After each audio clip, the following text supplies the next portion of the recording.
Hi, everybody. I'm Olivia F. Scott, the creator of Freedom at the Mat. And today you are in for an important conversation. A lot of times in life, we don't talk about things that make us uncomfortable, but it's important in order for us to grow and for us to heal, we have to pause to do it. So today I am honored to be in conversation with Dr. Nyasha Grayman. She's a Baltimore-based therapist who specializes in supporting Black women through grief, loss, and overall stressful transition that we endure. She's also a retired, endowed, and tenured professor of Africana Studies and Psychology. Today, she's here to shed light to me and to all watching about a topic we don't talk about much: miscarriage and perinatal loss, as well as all pregnancy-related losses. I offer a trigger warning to anyone watching who may have a special sensitivity to this particular topic. May God be with you. Let's get going, get our hearts and minds prepared to welcome the one and only Dr. Nyasha Grayman. Dr. Nyasha, how are you today? I'm doing wonderful, Olivia. Thank you for asking. How are you doing? I am doing very well. I feel like I'm blessed as always. I'm really grateful that we have encountered in this way. You know, at Freedom at the Mat, we have lots of conversations about fun things and a variety of things, but I think we also have to start talking about some of the things that are uncomfortable. So I appreciate you making the time. It feels like recently I've come across two of my friends who recently shared they had miscarriages. And, you know, they were uncomfortable conversations. And it was like, I was like, my condolences, right? And it was like, how do you have these conversations? So thank you for doing the work that you do. I want to start by asking you to define for us, what is perinatal loss? Okay. So when we think about perinatal loss, we're thinking about loss that happens from the point of pregnancy through the first year after birth. And then within that time frame, I think it would be really valuable for your viewers to think about pregnancy-related loss, which speaks to your two friends you just mentioned who experienced miscarriage. And pregnancy-related loss would be loss that's experienced from the point of pregnancy through the first month after birth. So there's a little bit of a distinction there between pregnancy-related loss and perinatal loss. Pregnancy-related loss would fall under the umbrella of perinatal loss. Got it. Thank you very much for that definition. Can you share for us how the loss of an unborn or stillborn child is different from other losses? Yeah. And I'm asking, right, from the vantage point of, you know, and we're going to talk about it more, of course. People don't know what to say. Yes. I had a friend who she bore two little boys. They were twins, and they died within minutes of being. And for years, I've still never known how to honor that, you know? So how is that loss different from like losing a child to gun violence at 16? Like, you know what I mean? Like, or just a child, period. Yeah, so within the area of pregnancy-related loss, I really do appreciate that language of unborn loss, and also stillborn loss, and I would add in that newborn loss, which is what you just mentioned, the friend who birthed twins who then died within a couple of minutes of birth. Um, with unborn loss, I think that's what we typically medically consider miscarriage. But also within that, we should add abortion, elective abortion, and what we traditionally think of as miscarriage, which would be spontaneous abortion. And in addition to that, I think we need to add termination for medical reasons, TFMR. That could include an ectopic pregnancy. All three we can consider falling under the umbrella of unborn loss. And now, thinking about how someone responds to that loss um, depends on a number of factors. It depends on the person's pre existing personality disposition, maybe pre existing mental health challenges? Do you have a history of depression or anxiety? Do you experience the loss as a grieving or traumatic experience? Not everyone does. My work focuses on supporting women who do, though. So, first the question is this loss being experienced as grief? In addition to the unborn loss, then thinking about the idea of newborn loss. Now, medically, again, miscarriage could be experienced as a newborn loss. So, miscarriage medically is any pregnancy loss before 20 weeks or within the first 20 weeks of pregnancy. That's how we medically define miscarriage. Clinically, I don't find that definition particularly useful because after 21 weeks, medically, we then would use the language of stillborn and that would be up through delivery. But we know that in actuality, we can experience a live birth at 21 weeks, at 24 weeks. And so you actually do have a newborn loss. Stillborn is not the correct language, I think, experientially to capture what someone is going through.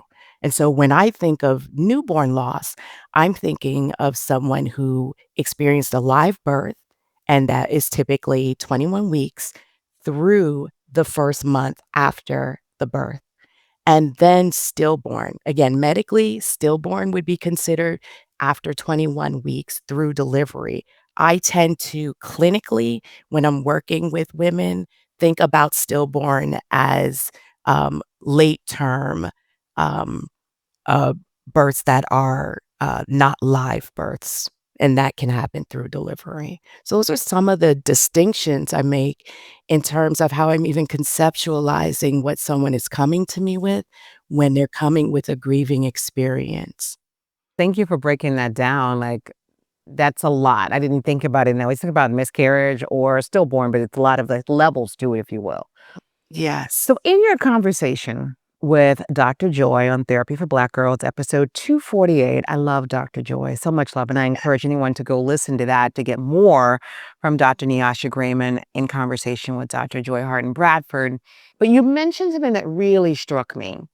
You mentioned that parents who have experienced any of those ranges of losses, Mhm, they often feel like they're a failure because as a mhm, parent, your job is to protect your child at all yeah, cost. What would you say to any woman watching right now who is feeling like she's a failure because of just that, the loss of her child? Usually it's the woman in particular 'cause she's carrying her body, right? that's right. Or she's heavy on guilt and she's low on hope. What would you Yeah. tell her? Yeah, yeah. I would tell her many things, and I would actually say that this is the crux of the grief work, and so this is an ongoing conversation we would be having for many months, possibly multiple years. Um, the first thing I would say is that it's not my job actually to talk you out of your experience and what you're feeling, and that can be really difficult because our knee-jerk reaction, as a clinician even, and as friends, as family members, as people who love these individuals, these women who have experienced this loss, is to try and talk them out of it. You know there was nothing you can do. You did everything you could. Don't beat yourself up. I'm not gonna let you blame yourself. But that is actually not therapeutic for the person who is experiencing those thoughts and those feelings. What is therapeutic is bearing witness to their story, to their subjectivity without judgment and without trying to fix it, without trying to bypass it. And that is really difficult because we have to be able to sit with the discomfort of sitting with someone's pain and with those negative feelings. That would be the first thing that I would say. And then I think once that space has been established, I mean, I would say, I am not gonna tell you that this was your fault. I don't believe that. And so we will do some reality testing maybe, which would be like a cognitive behavioral technique. Look, take me through all the things you think that you could have done differently, and let's reality test that. Um, Tell me about the shame that you're feeling. And if there is a point of intersection between the woman's story and my own experiences that I've had in life, not to make the session about me, but to communicate in some way, this is normal. What you're experiencing, what you're feeling, what you're thinking. I might say something really simple, one word or two words that tracks, that resonates. And just something as simple as that can let the person know, "Mm, she might have been there. Got She's not judging me." Yeah. Mhm. Hmm. What would you say? What would you tell the woman to tell other people who are judging her?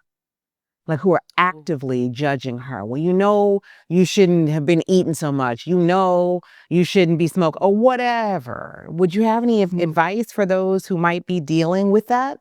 Yeah, and most of us do end up dealing with that. The people who say the absolute worst things, the judgmental things. Really, typically, what I recommend is that they direct the individual to a resource like this podcast, like this interview. It is not your job to take care of other people while you are also trying to take care of yourself. It's just an unfair ask. And so anything that I can do to relieve that burden of also having now to correct people and to teach people, I'm gonna give the client tools to do, and that often does include psychoeducation, like your show. Okay. Thank you very much. So, when you and I were talking before this conversation, I believe you corrected me and I appreciate it. And I was like, well, they get over it. And you're like, no, no, no, no, no. They move through it. Do you ever get over the loss? And this is for people like me. I don't have any children. I didn't have any children. Um, but I'm curious, what would you offer to someone who is either feeling like I'll never get over this, I'll never get over this, or someone like me who's a friend who is like, well, I'm sure she'll get over that soon. She got to. She had the 2 kids and they didn't live, and, I mean, she's gotta get over it, life goes on. Do you get over the Mhm. loss is the question.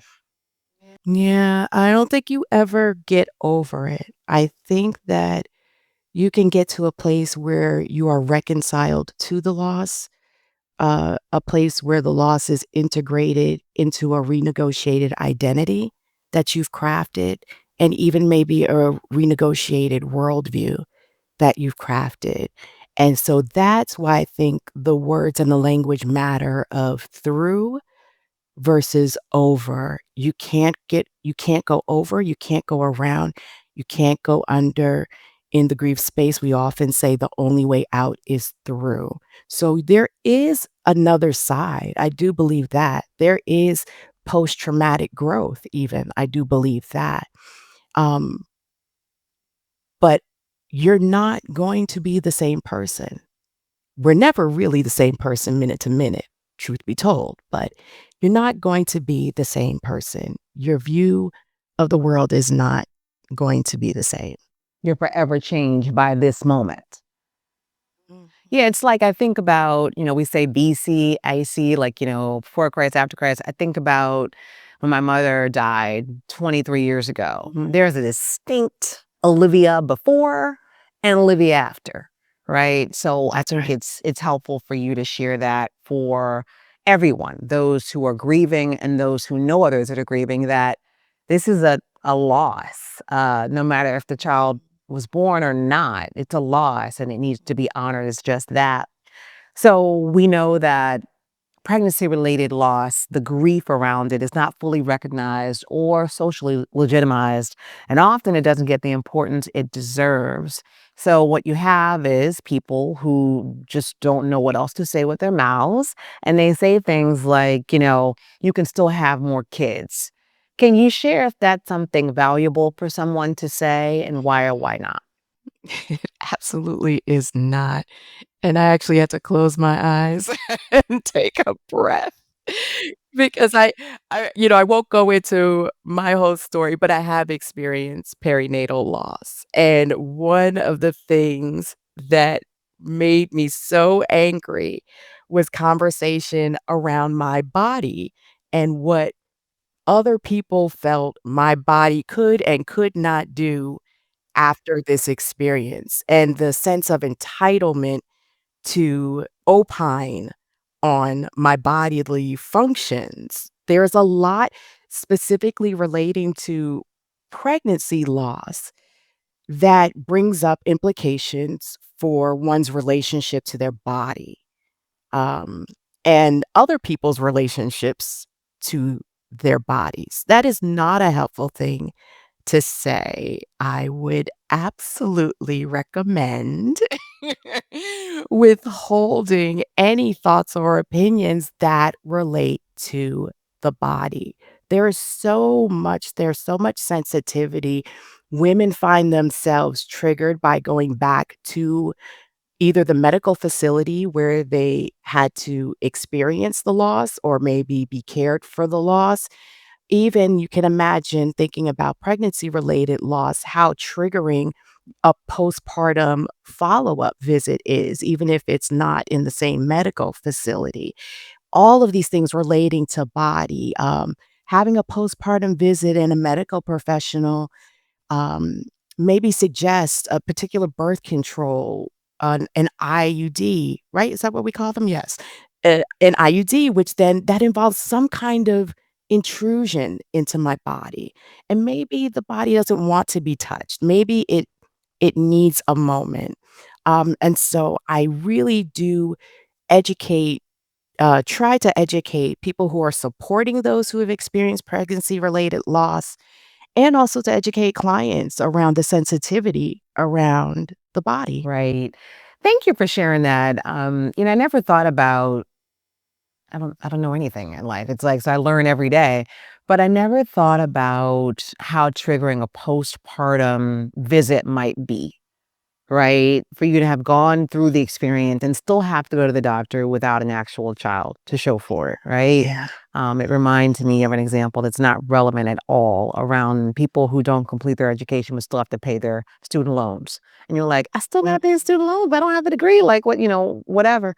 But can you share with us some advice that you would offer to the partners, right? So let's say there's a woman watching right now or someone who knows of a partner of someone who's lost. And, the guys often, if it's a guy, they typically are not the greatest communicators anyway, and especially with their emotions. Do you have any advice for them around it? About how they can be supportive to the woman who has lost their child? Yeah. Even before getting to that, I was thinking about the analogy. I said it would be like because also think about when you go into a postpartum visit, not only do you have to go back and maybe the pregnancy didn't go to term or completion or to a birth, but also imagine being in the waiting room with expectant mothers or with mothers who have their newborn babies. So imagine you went to college, you didn't finish college, you have to pay your student loans, and then you got to go back into a room with a bunch of people with degrees and sit in the room with them. So I just thought about adding that extra layer to it.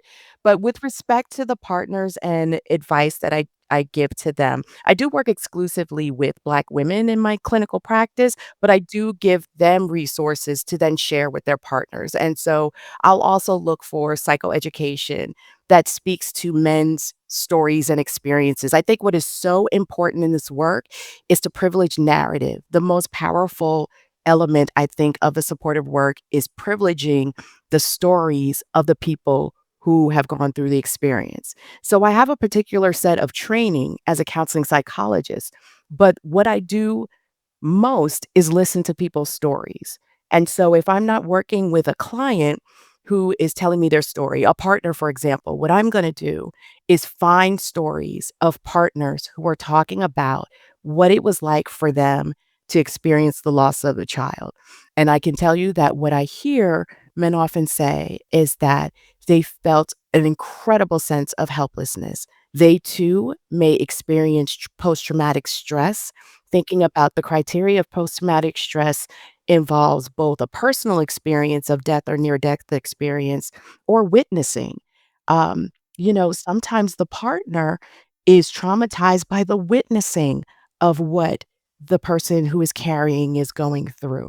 These can also be life-threatening um, experiences for the mother. We know that. And so while the mother may be under anesthesia and unaware that she was this close to death herself, her partner may be fully aware and living through that.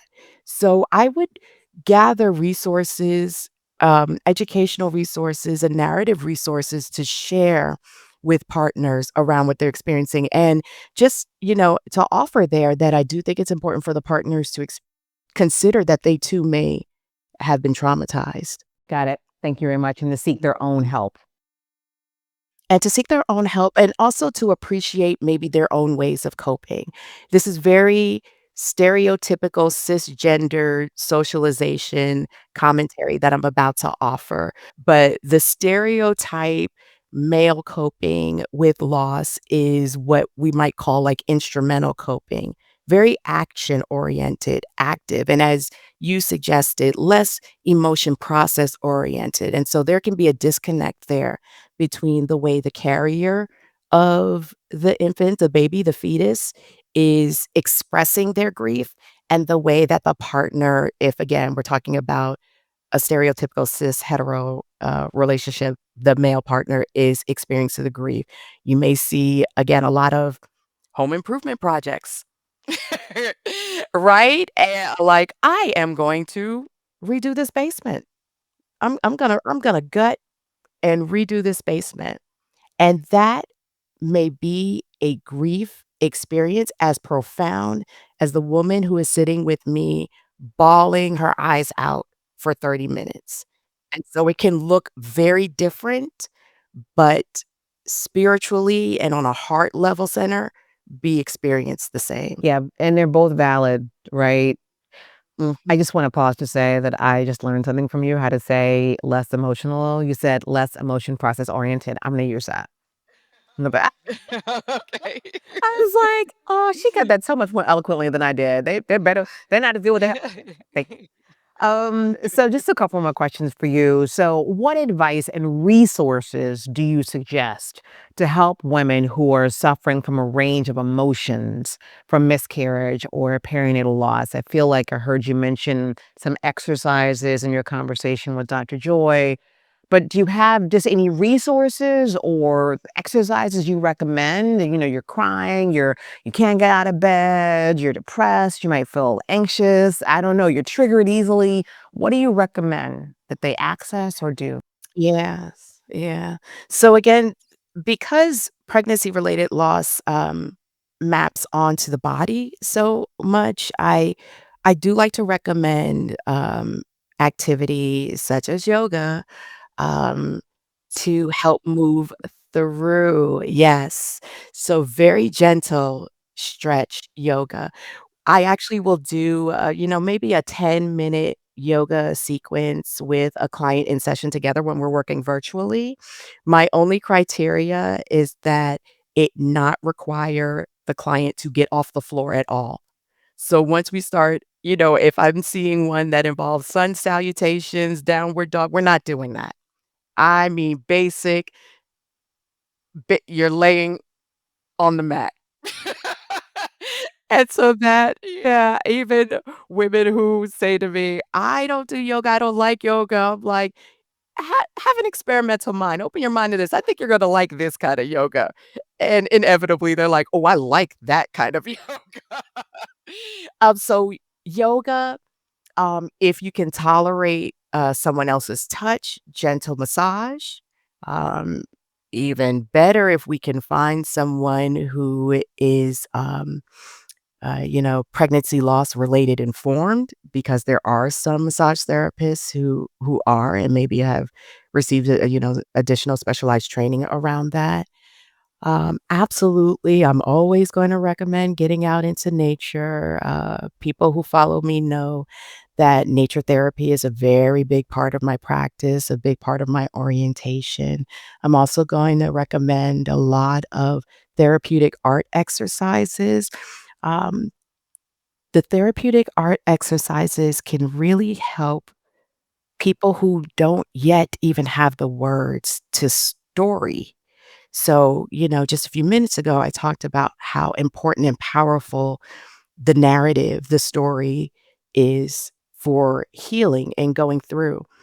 But there are folks who are inexperienced, particularly in the acute phase, they're not ready to story. They're not ready to talk, or they can't even put a cogent narrative together. They're overwhelmed, they're traumatized. And that's where I think nonverbal interventions like yoga, massage, being out in nature, art can be really helpful to start that process of emotional expression. Those are some of the things. And then I think also about to the extent someone can tolerate journaling, which I think is very powerful um, when it's pointed, directed, and correctly timed. I would like for you to, as we close, I would like for you to speak directly to a woman who may not have the resources or the wherewithal to get out of bed and who is suffering with this. Is that okay? Mm, Okay, I'm gonna come yeah. gonna come right back to that. I just wanted to say something that you were speaking about that I never really thought about is like you've got these emotions and you can't even verbalize them.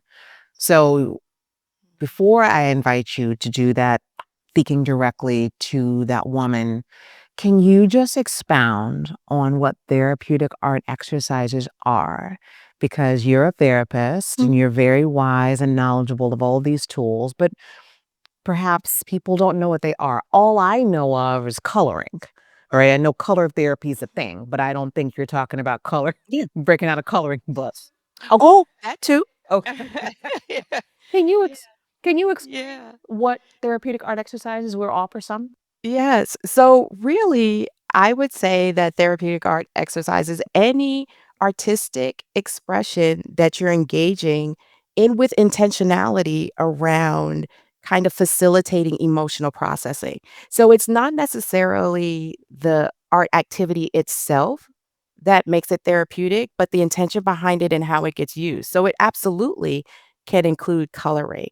Um, there is a Black woman's self-care coloring book that I use, yes, and also a Black fairy coloring book that I use as therapeutic art, and so the intention there, one is always to see representation of ourselves in all of the interventions we're engaging, um, but to mindfully engage. I really like the Black Fairy book because the pictures are very large, and so they lend themselves to long, smooth strokes of color with marker, which itself can be therapeutic. So it's not the coloring, the coloring is coloring, but it's why did I pick that particular coloring book? How are we going to use the coloring mediums? Which coloring medium am I going to use? Am I going to use color pencil versus oil pastel versus a marker? And I'm going to select each one for an intentional therapeutic purpose. So I would say again, therapeutic art is any art that you're then using with that kind of intentionality. Um, Nature mandalas where we go out and do walk and talk, and I have the client collect artifacts from our natural environment. We do it on a walk together. I will collect with them as well. And then at the end of the walk, they arrange the artifacts into a mandala on the ground that they then may take a picture of as a keepsake. That is another example of a therapeutic art exercise that I do with clients. And so it can be really broad from coloring to again art with nature. Dr. Grayman, Mhm. we appreciate you joining us today. And as we close, I would like for you to get yourself grounded to be able to speak directly to a woman watching right now. And I told people, for some people who know the story is not overly relevant, but when I founded Freedom at the Mat, it was in large part to help other women find their freedom through yoga. And over time, as I grew, it evolved to meditation, affirmations, and then this channel. But what I always knew being from Memphis, Tennessee and neighboring Mississippi is that there are tons of women who are suffering in their homes who don't have access to resources. And they may never find a yoga studio. They may never find a therapist. So I would like for you to speak directly to a woman who may be watching who was underserved with time or money globally. She could be in Africa. We have a lot of people who watch Freedom at the Mat who are in Ghana and Jamaica, as well as the United States, who is struggling, who has lost her child, and she has no one who she believes can understand what she's gone through. What might you tell her? And is there hope for her to recapture her joy and hope in life? Oh, well, first I'm gonna start with hope because I'm in the hope business. There's absolutely hope for you. Um, and we're gonna take it sometimes 1 minute at a time, one step at a time, one foot in front of the other. If you're literally in your house and you can't get out, but you're watching this show, that's already a glimmer of hope.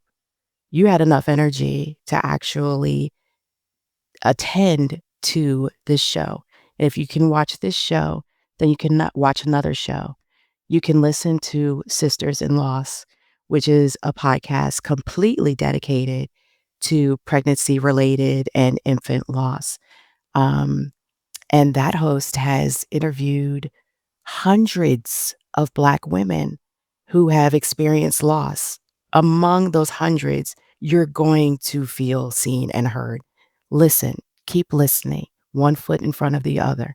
And from shows like this, you then learn about another resource. So even just watching this show, you now know about Sisters in Loss.